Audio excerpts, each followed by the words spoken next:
انسانی جسم کا جو مدافعتی نظام یا انسانی جسم کے جو خلیات میں جذب کرنے کی صلاحیت ہے وہ کم ہو جاتی ہے. یعنی اسے اس طرح کہہ لیں کہ یا تو اس کے سیلز جو ہیں اس کے خلیات جو ہیں اس کو جذب نہیں کرتے, یا پھر یہ ہوتا ہے کہ اس کے باڈی کا نظام ایسا ہے کہ جو اس کو جذب نہیں کر سکتا, اس کو اپنے سیلز کے اندر جذب نہیں ہونے دیتا. جیسے فیٹ آ گیا, فیٹ کے ساتھ کولیسٹرول لیول دیکھ لیں, اس طرح کی جو چربی آ گئی, اب ان سب کو یا وٹامنز ہو گئے, ان سب کو جذب کرنا سیلز کے اندر, تبھی باڈی میں طاقت پیدا ہوگی. جب باڈی میں یہ جذب نہیں ہوں گے تو سیلز میں یہ جذب نہیں ہوں گے تو باڈی کو توانائی نہیں ملے گی, اور توانائی نہیں ملے گی تو آہستہ آہستہ آہستہ آہستہ کمزوری کی طرف جسم جانا شروع ہو جائے گا. اور جب شوگر کا مرض آپ کے جسم میں پیدا ہو گیا تو پھر اس کا جو سب سے امپورٹنٹ چیز ہے وہ سب سے جو کمزور آرگن جسم کے اندر ہوتا ہے, وائٹل آرگن یعنی الائڈ آرگن, اس کو وہ سب سے پہلے متاثر کرتا ہے. اب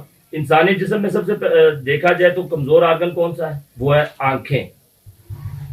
آنکھوں پہ سب سے پہلے شوگر جو ہے نا اپنا کام دکھاتی ہے, اور کمزور آرگن بھی یہی ہے, سینسٹیو. تو اس لیے فوری طور پہ شوگر جب پیدا ہوگی آپ کے جسم میں تو اس نے سب سے پہلے آپ کی آنکھوں کو متاثر کرنا ہے. آپ کی بینائی جو ہے وہ کمزور ہو سکتی ہے, آپ کو سر میں درد ہونا شروع ہو جاتا ہے. یہ دوسرا اس کا کیا کام بنتا ہے کہ وہ اب اس نے یا تو آپ کے نروس سسٹم کو ڈسٹرب کرنا ہے, یا آپ کے بلڈ سسٹم کو, سرکولیٹری سسٹم کو اس نے ڈسٹرب کرنا ہے. کیونکہ جب انسولین کی مقدار آلریڈی باڈی کے اندر, بلڈ کے اندر موجود ہے, تو وہ جذب نہیں ہو رہی آپ کے سیلز کے اندر, تو نہ ہی وہ کولیسٹرول جو ہے یعنی چربی جو ہے وہ اس کو جذب کرنے دے گی, نہ وٹامن کو جذب کرنے دے گی, اور نہ کسی اور چیز کو جذب کرنے دے گی, اور وہ ایک کلاٹ کا باعث بھی بنے گی. جب کلاٹ کا باعث بنے گی تو یہ پھر دل کی بیماریوں کا یعنی کہ شریانوں کی بیماریوں کا بھی سبب بن سکتی ہے. اور شوگر کے بعد جو مین چیز ہے وہ سب سے پہلے کمزور آرگن کے بعد اس نے کیا کرنا ہے, مختلف آرگن کو اس نے ڈسٹرب کرنا ہے. خون کے اندر بھی اس نے پرابلم پیدا کرنی ہے, ہارٹ کے اندر بھی پیدا کرنی ہے, اور اس کے بعد نروس سسٹم جو ہے, اعصابی نظام جو ہے وہ شوگر کی وجہ سے بہت زیادہ متاثر ہوتا ہے. اب اس کی کاز کیا ہوتی ہے کہ اعصابی نظام کمزور کیوں ہوتا ہے؟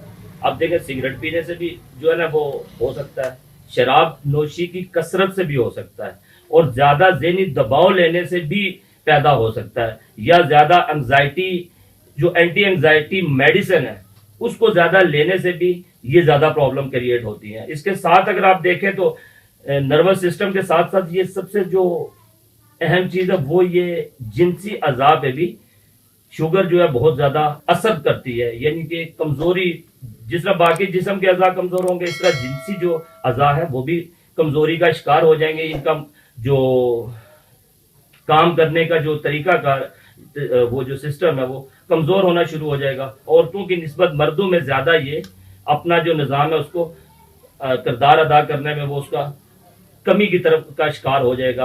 اور آہستہ آہستہ جو سب سے بڑی چیز ہے اس میں جو سب سے پہلی سمٹم فیل یا ڈاکٹر اس سے پوچھتے ہیں وہ ہوتا ہے پاؤں میں درد کا ہونا. پاؤں کے اندر یا پاؤں کی سرکولیشن کیونکہ نہیں ہوتی, بلڈ کی سرکولیشن کم ہو جاتی ہے, تو پاؤں میں اکثر درد ہوتا ہے جسے نیوروپیتھی پولی کہتے ہیں زیادہ تر. تو یہ سب سے پہلی چیز یہ پوچھی جاتی ہے شوگر میں. تو اس میں اس کے پاؤں کی انگلیوں کا سن ہو جانا, اس کے پاؤں کے درمیان میں درد رہنا, اور اس کی پنڈلیوں میں درد رہنا, یہ چیزیں پائی جائیں گی. اور اس سے یہ ہوگا کہ اس کے پاؤں سے لے کے سر تک ڈفرنٹ آرگن جو ہے باری باری جو کمزور ہوگا اس پہ سب سے پہلا حملہ شوگر نے سب سے پہلا حملہ اسی پہ کرنا ہے. تو ہم اس کو اگر احتیاطی تدابیر کی طرف شوگر کی چلے جائیں تو ہمیں سب سے پہلے جو ہے وہ دیکھنا پڑے گا کہ ہماری ڈیلی کی روٹین جو ہے, ڈیلی روٹین جو ہے نا, شوگر ایک لا علاج مرض نہیں ہے, شوگر ایک بالکل علاج اس کا ہے. اور اس کا سب سے جو اہم اور امپورٹنٹ علاج ہے وہ میں آپ کے سامنے رکھوں گا, جو کہ شاید اس سے پہلے ڈاکٹر آپ کو بتاتے ہوں. اس کی وجہ یہ میڈیسن سے زیادہ یہ جو نا سیلف مینجمنٹ جسے کہتے ہیں نا, اپنی روٹین کو ایک طریقے پہ چلانے سے آپ شوگر کو کنٹرول کر سکتے ہیں. جیسے آپ کا لبلبہ جو ہے ڈیلی 50 یونٹس جو ہے وہ انسولین بناتا ہے, یعنی کہ آپ کے لبلبے میں سے 50 یونٹ جو ہے نا ڈیلی پروڈیوس ہوتی ہے انسولین. اور اگر ہم اس سے وہ انسولین لے کے اپنی باڈی کو نہ دے سکیں تو پھر کتنی بدقسمتی کی بات ہے. تو سب سے بڑی چیز یہ ہے کہ ہم نے ورزش جو ہے نا اس کو نہیں چھوڑنا. ڈیلی 40 منٹ آپ نے اپنی ورزش کو اپنی زندگی میں شامل کرنا ہے، جس سے آپ کی 50 یونٹ نہ بھی اگر بن سکی نا تو 40 یونٹ ضرور انسولین آپ کی بن جائے گی، کیونکہ جو انسولین پڑی ہوگی وہ جذب نہیں ہوگی تو وہ بھی اسی لیے نہیں ہوتی. اور دوسری چیز جو کہ ہم نے جو ڈائٹ مینیو اپنا رکھنا خصوصاً شوگر والے نے، وہ یہ نہیں کہ ایک ہی دفعہ صبح ہم جی 2 ٹائم روٹی کھاتے ہیں جی، ہم تو صرف دن کی روٹی کھاتے ہی نہیں جی. اچھا صبح 2-4 پراٹھے اندر کرتے ہیں، رات کو بھی ماشاءاللہ حضرت صاحب 4-5 پراٹھے اندر یا 4-5 روٹیاں اندر کرتے ہیں، پھر کہتے ہیں جی ہم تو 2 ٹائم کھاتے ہیں. اور بھائی 2 ٹائم کا مقصد ہے کہ صبح بھی اتنی روٹی کم کھائی جائے اور رات کو بھی کھائی جائے، لیکن تھوڑی مقدار میں کھائی جائے. ہم کیا کرتے ہیں دبا کے شام کو بھی کھاتے ہیں اور دبا کے صبح بھی کھاتے ہیں، پھر دن کو جی ہم کھاتے نہیں ہیں جی. اور شوگر والے پیشنٹ کو سب سے زیادہ ضروری ہے کہ وہ تھوڑا تھوڑا کھائے اور وقفے وقفے سے کھائے. یہ دوسری چیز ہے اس کے لیے، وہ زیادہ ایک مرتبہ پیٹ بھر کر نہیں کھائے گا. اور کولڈ ڈرنکس کسی بھی قسم کی شوگر والے پہ تو حرام ہے. اس کے بعد ڈالڈا اور اس طرح کی چیزیں بھی جو ہے کوکنگ آئل، ان چیزوں سے بھی وہ بچے، وہ نیچرل کی طرف آئے. سبزیوں میں وہ دیکھے کہ جن جن سبزیوں میں شکر کم پائی جاتی ہے وہ اپنی روٹین میں شامل کرے، اور جن چیزوں میں شکر زیادہ پائی جاتی ہے یعنی کہ گلوکوز لیول جن کا زیادہ ہے جن میں، ان کو چھوڑ دے، مائنس کر دے. جیسے اب سب سے شوگر والے آگے کیا کرتے ہیں، روٹی 3 ٹائم کھا رہے ہوتے ہیں یا 2 ٹائم کھا رہے ہوتے ہیں، پھر کہتے ہیں ہمیں شوگر ہوگی. وہ بھائی سب سے زیادہ آٹے میں تو شوگر پائی جاتی ہے، گندم میں پائی جاتی ہے، آپ اس کو مائنس نہیں زندگی سے کر رہے.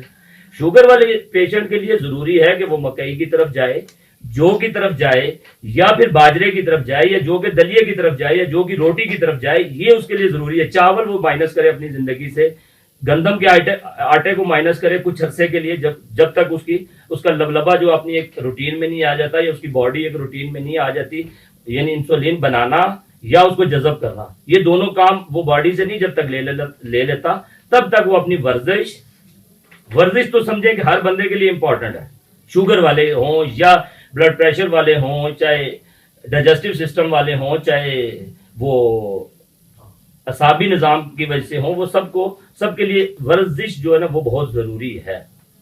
تو ہم اگر اس پہ 2 گھنٹے بھی بولے تو شوگر کا جو ٹاپک ہے یہ اتنا واسٹ ہے، یہ کور نہیں ہوگا.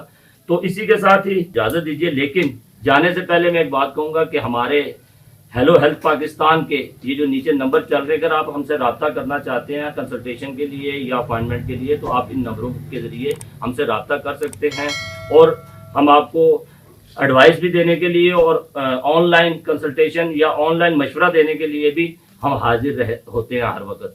تو اسی کے ساتھ آپ سے اجازت چاہتا ہوں. اللہ نگہبان. السلام علیکم ورحمۃ اللہ.